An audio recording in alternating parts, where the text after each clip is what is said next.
আসসালামু আলাইকুম বন্ধুরা, আজ আমরা নিয়ে এসেছি নতুন আরও একটি ভিডিও। আজকের ভিডিওতে থাকছে গরুর মাংস দিয়ে আলু ঝোল করে কীভাবে রান্না করতে হয়।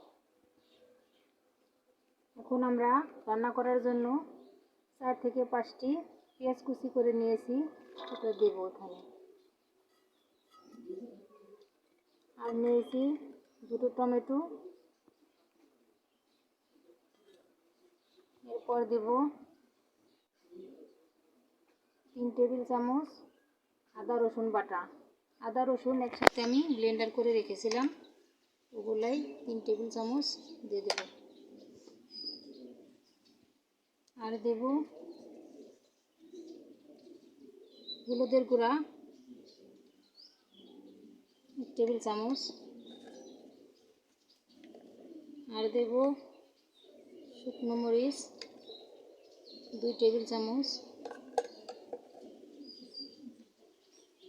আর দেব ধনে গুঁড়ো 1 টেবিল চামচ। আরও দেব জিরা গুঁড়ো 1 টেবিল চামচ।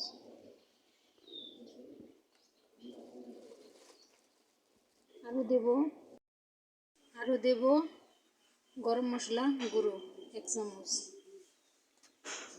এরপর দেব আমরা সরিষার তেল, পরিমাণ মতো সরিষার তেল, কারণ মাংসতে এমনিতেই প্রচুর তেল থাকে, আপনার পরিমাণ মতো তেলটা দিয়ে দেবেন। আরও দেব একটু লবণ, আপনাদের স্বাদ মতো লবণটা দিয়ে দিবেন। এরপর এটা ভালো করে মাখিয়ে নেব। এটা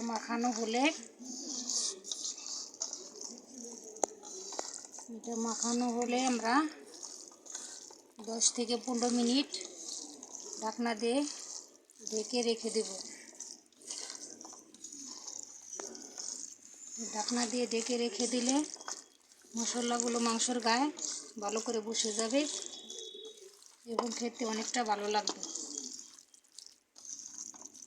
এবার এটা আমাদের মাখা হয়ে গেছে, এবার এটা ঢাকনা দিয়ে ঢেকে রাখবো। এরপর আলুটা কেটে রেখেছিলাম বড় করে, ওই আলুগুলো আমরা ভাজি করে নেব। আলু ভাজার জন্য নিচ্ছি আমরা এখানে হালকা একটু হলুদ, হালকা পরিমাণ, আর নেব একটু লবণ। এবার এটা ভালো করে মাখিয়ে নেব।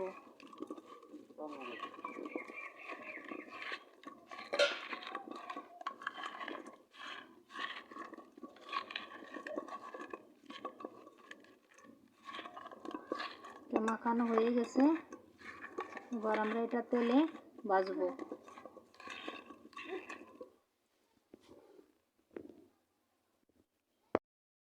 আমরা কড়াইতে সরিষার তেল দিয়ে দিছি, তেলটা গরম হয়ে গেছে, এবার আমরা আলুটা দিয়ে দেব। আলুটাকে ভালো করে ভেজে নেব।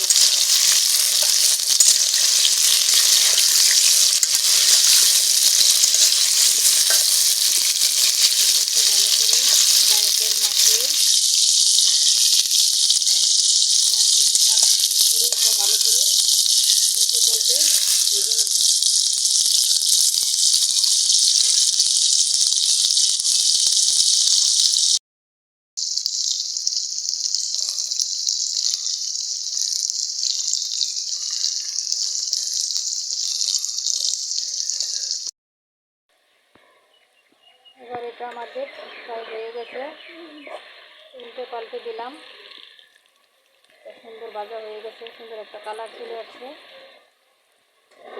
এবার আমরা এটা তুলে নেব।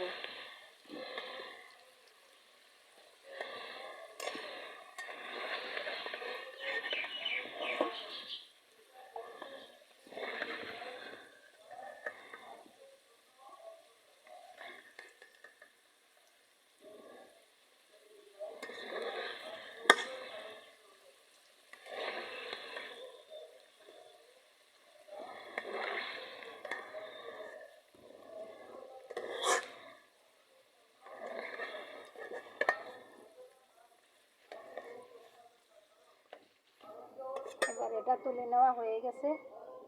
এবার আমরা এই তেলের ভিতরেই মাংসটা দিয়ে দেব।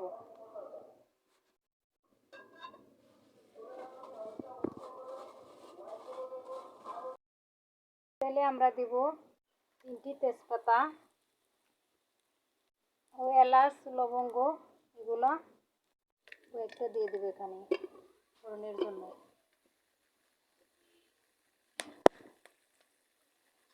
এরপর আমরা দেব মশলা মেখে রেখেছিলাম সেই মাংসগুলো, ভালো করে কষিয়ে নেব।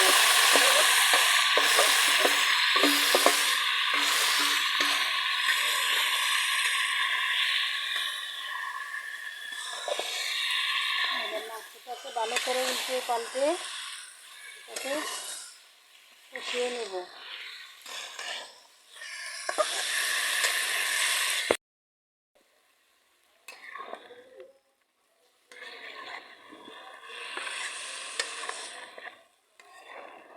এবার এটা তেলের সাথে মেশানো হয়ে গেছে।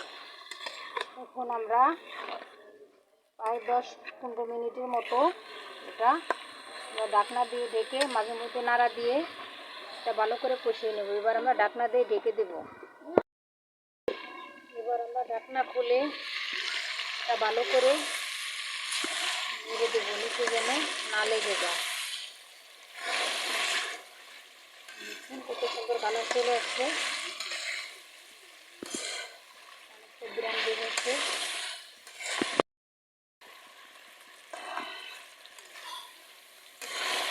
দেখছেন কতটা কালার চলে আসছে আর কি সুন্দর একটা গ্রাম বের হয়েছে। অনেকটা ভালো লাগবে গরম ভাতের সাথে বা রুটির সাথে খেতে, এটা অনেকটা টেস্টি হয়। বাসায় একবার হলেও ট্রাই করবেন এটাকে, এভাবে রান্না করে এরকম মজা হয়েছে দেখবেন। এবার আরও একটু ঢাকনা দিয়ে ঢেকে রাখবেন।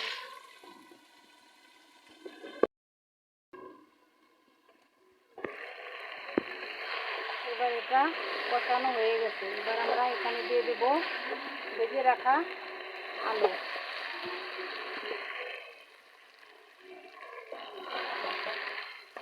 বন্ধুরা লক্ষ্য করছেন আমি কিন্তু একটু পানি দিই না এখানে কষানোর সময়, এমনিতেই তেলে আর মাংস থেকে যা পানি বের হয়েছে ওটাতেই কষানো হয়ে গেছে। এখন আমি আলু এরকম করে নিয়ে নেড়ে চেড়ে একটু পানি দিয়ে দেবো। এখানে আমি পানি দিয়ে দেবো।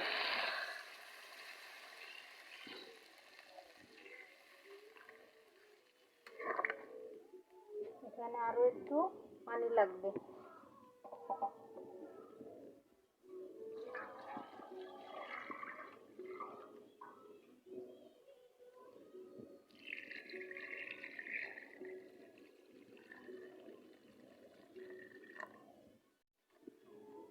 এবার এটাকে আরও আধা ঘন্টা জাল করে নেব। এবার আমরা ঢাকনা তুলে একটু নেড়ে দেব, নিচে পোড়া যেন না লেগে যায়, এর জন্য ভালো করে একটু নেড়ে দেব। নেড়ে দেবো এটাকে, মশলা নিচে লেগে যেতে পারে, আপনারা এরকমভাবে উল্টে পাল্টে নেড়ে দেবেন। এরপর আবার 10 মিনিট এটাকে ঢাকনা দিয়ে ঢেকে দেব।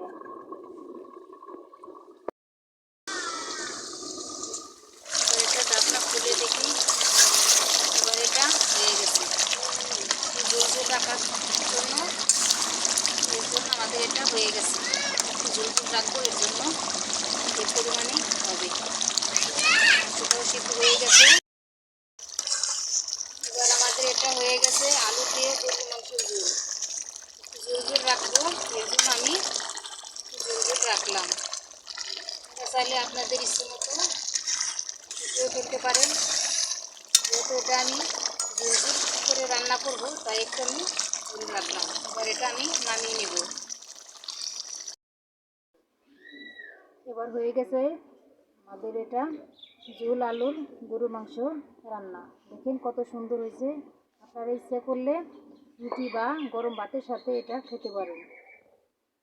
ভালো লাগলে লাইক করবেন, কমেন্ট করবেন এবং সাবস্ক্রাইব করবেন। আল্লাহ হাফেজ।